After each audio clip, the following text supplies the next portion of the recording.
Now that you already know the limit theorems, let's now use this to find the limit of a function. So let's find the limit as x approaches 4 of 2x squared plus 5x minus 1. So since pwede natin kunin yung individual limits ng bawat terms, then we have the limit of 2x squared as x approaches 4 plus limit of 5x as x approaches 4 minus the limit of 1 as x approaches 4.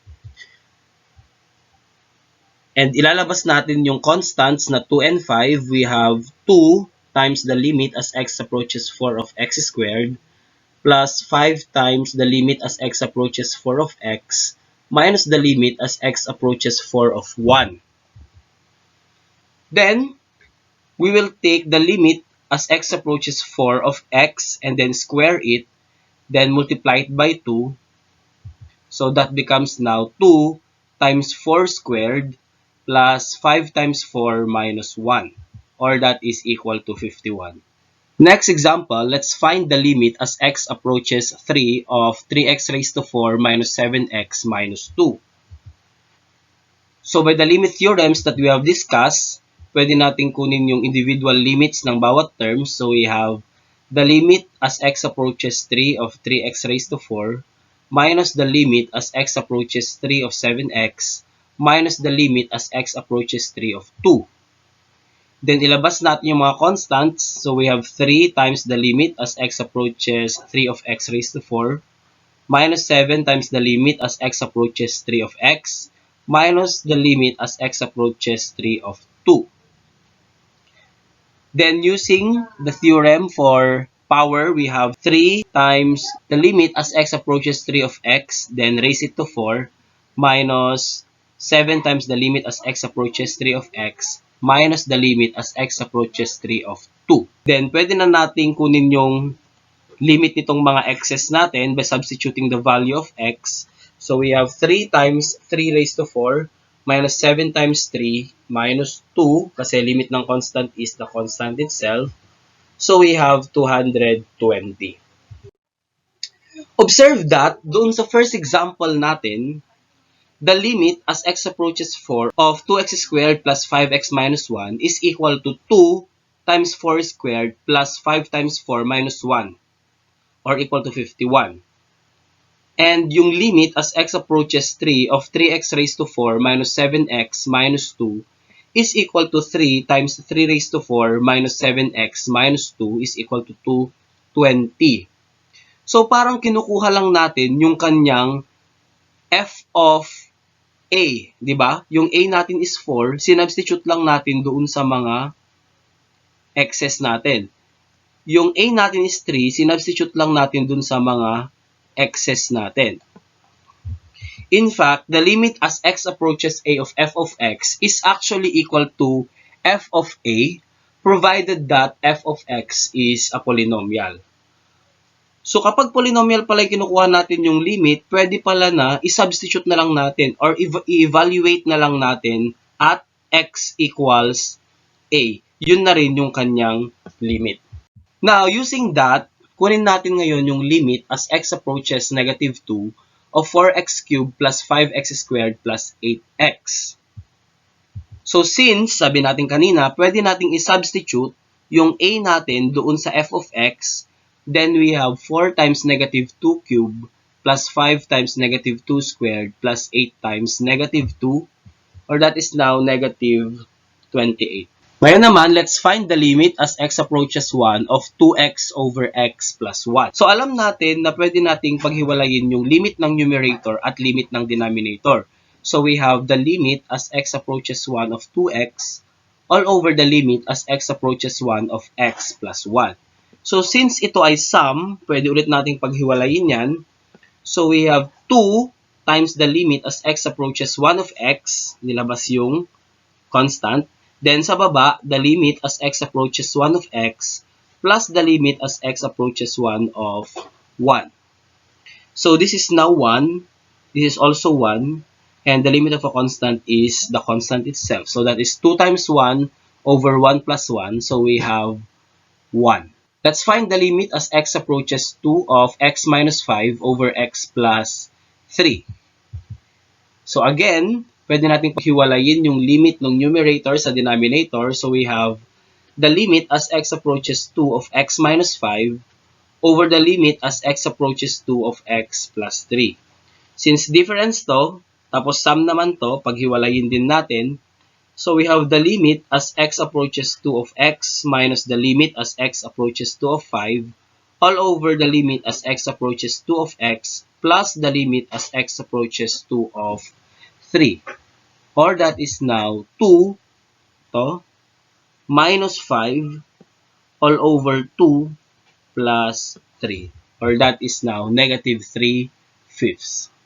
Observe that the limit as x approaches 1 of 2x over x plus 1 is just equal to 2 times 1 over 1 plus 1 equals 1. So parang sinubstitute din yung value ng 1.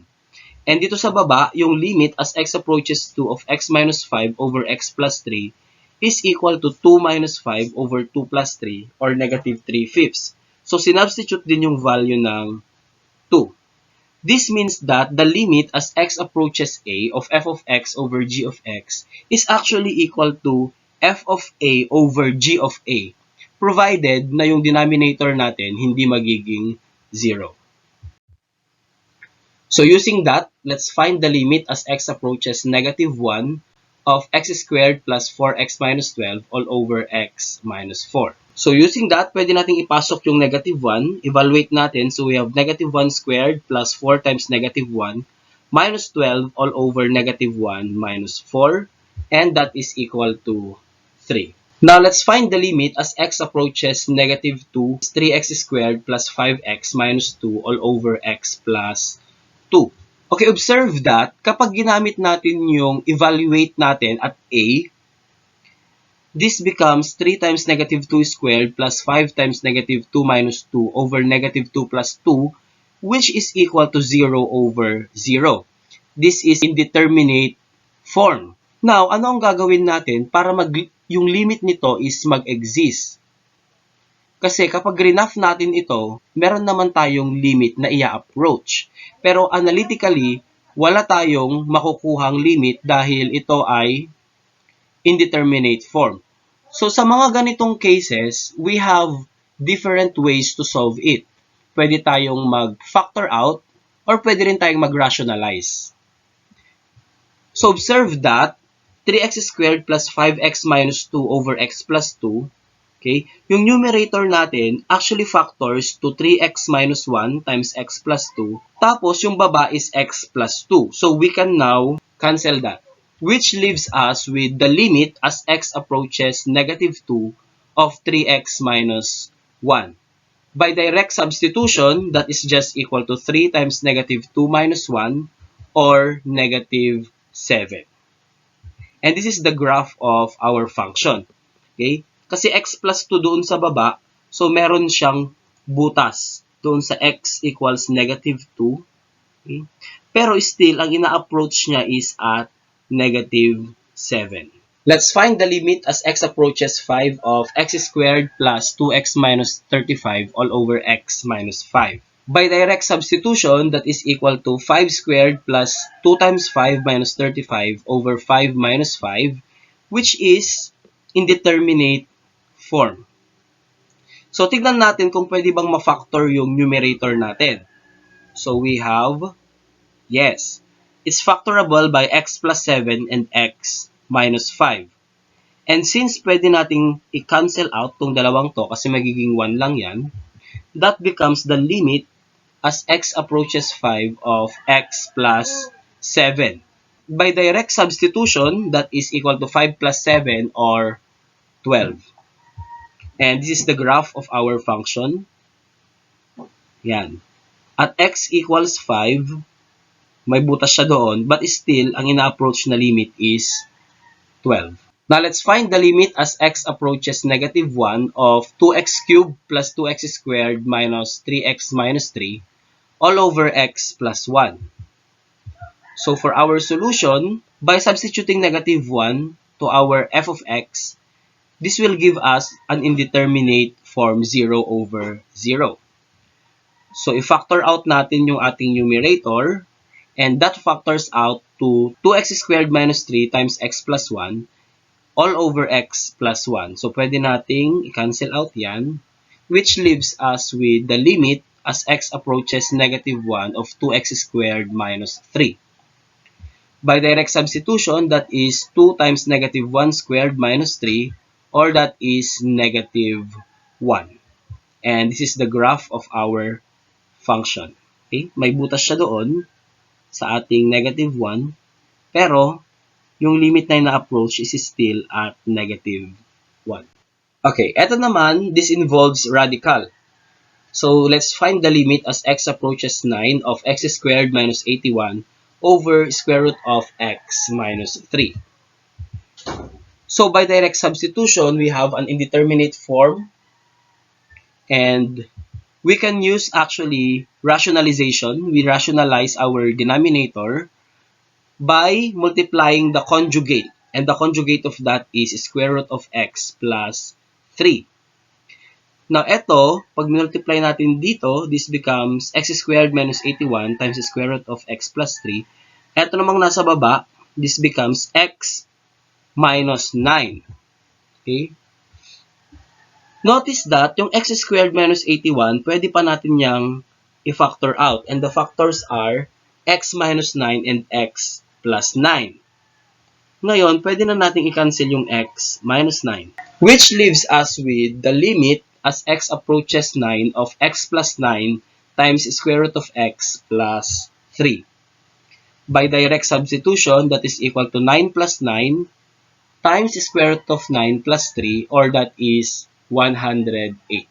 Let's find the limit as x approaches 8 of the cube root of x minus 2 all over x minus 8. So, by direct substitution, again, that is indeterminate form. Since meron tayong cube dyan, remember our algebra, meron tayong a cube plus or minus b cube is equal to a plus or minus b times a squared minus plus ab plus b squared. Now, if we take a to be cube root of x and b to be equal to 2, then, pwede natin gawin yung part na to para yung cube root ng x ma-rationalize siya. So, ano ang kailangan nating i-multiply? We need to multiply a squared, which is cube root of x squared. So, since minus ito, so plus yung gagamitin natin, plus b is 2, a is cube root of x, plus b squared is 4. So, by multiplying with cube root of x squared plus 2 cube root of x plus 4, yung both the numerator and the denominator, etong part na to becomes this one. What is our a cube now? That is just x. What is our b cube? That is just 8. So, we now have x minus 8 all over x minus 8 times the cube root of x squared plus 2 cube root of x plus 4. So, we can now cancel this, which leaves us with the limit as x approaches 8 of 1 over cube root of x squared plus 2 cube root of x plus 4. By direct substitution, that is equal to 1 over cube root of 8 squared plus 2 cube root of 8 plus 4, or that is equal to 1 over 12. And finally, let's find the limit as x approaches negative 1 of x plus 1 all over 1 minus the square root of x plus 2. So, kapag dinirect substitution natin yan, that is an indeterminate form. So, we can rationalize that by multiplying the conjugate of the denominator. And the conjugate of the denominator is 1 plus square root of x plus 2.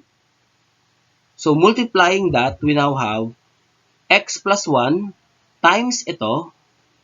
Then, yung nasa baba, we have 1 squared minus square natin itong naka-square root. So, that is x plus 2. Or that is now x plus 1 times 1 plus square root of x plus 2 all over 1 minus x minus 2. Yung nasa baba natin, that becomes negative of x plus 1 kapag sinimplify natin. Therefore, pwede na nating tanggalin yan. Tapos yung negative, ilagay na sa labas. So, we have the negative of the limit as x approaches negative 1 of 1 plus square root of x plus 2. By direct substitution, that is equal to negative of 1 plus square root of negative 1 plus 2 or negative 2.